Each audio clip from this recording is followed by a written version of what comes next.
นี่ครับมาฮอดแล้วเนาะมาฮอดแล้วมาฮอดสนามบิน ในนามของสายการบินไทยและแอร์ขอขอบคุณทุกท่านที่เลือกใช้บริการของเรา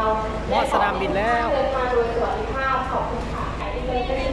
to our staff and the boarding state and to our cabin crew. Thank you for flying with Thailand Air. ไอ้ต้นก็ไอ้ต้นกระเป๋าไข่กับเราคือสีเหมือนกันหรือว่าจะเป็นเนื้อคู่กัน เอาออกเลยนี่สบายดีเอา ใส่รถกระเป๋ามันจะกูลูก เดี๋ยวตามไปสมิง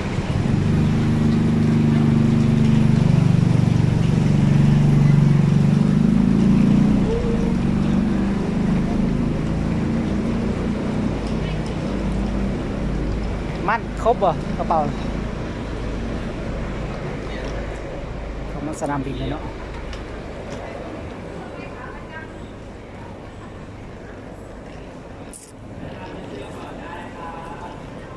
คุณเพ่ง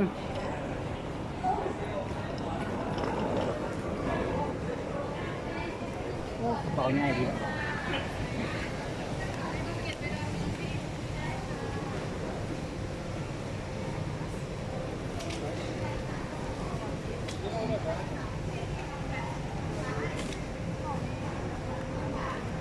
โอ้ฮอดใส่แล้วฮอดใส่แล้วฮอดใส่ อันนี้กำลังเงินดูสนามบิน ไปบ้านนะไปบ้านกับปังหน้าทับหน้าเบบี้กระแสทองโซบาอันนี้เม็ดกลางรีโลลีลา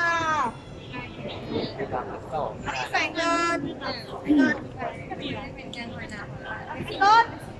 เอ๊ะ นุ้ยอยู่ใส่นุ้ย เกือบไข่โบโอ เอ้ยร้อนวงเพลงวงเพชร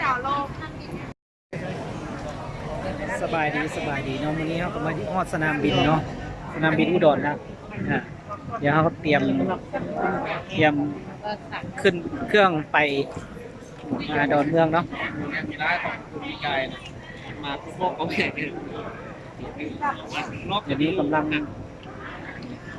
ตอนน้อยเลยใส่เครื่องห ป นัก ระมาณ เวลาเขาทีมฝาก 100ปลายคนเนาะนั่งเรียงลงกระเป๋า ทางตลาด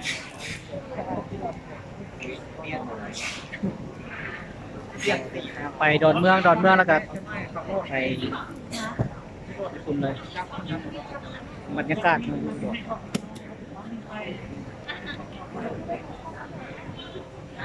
เดี๋ยวติดตามต่อไปเนาะมีไหนวันนี้เขาก็ขึ้นมาฮอนยนต์แล้วเนาะมีความสวง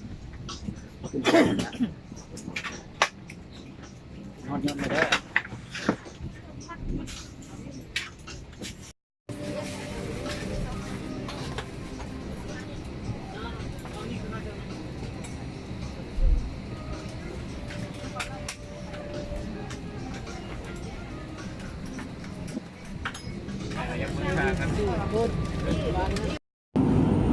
สบายดีเนาะเนี่ยเอาขึ้นมาฮอด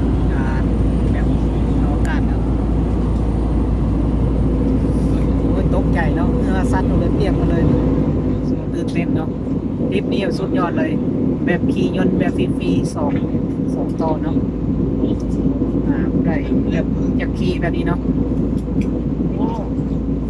ตกใจเนาะเดี๋ยวติดตามตอนต่อไปเด้อว่าบรรยากาศสิเป็นใด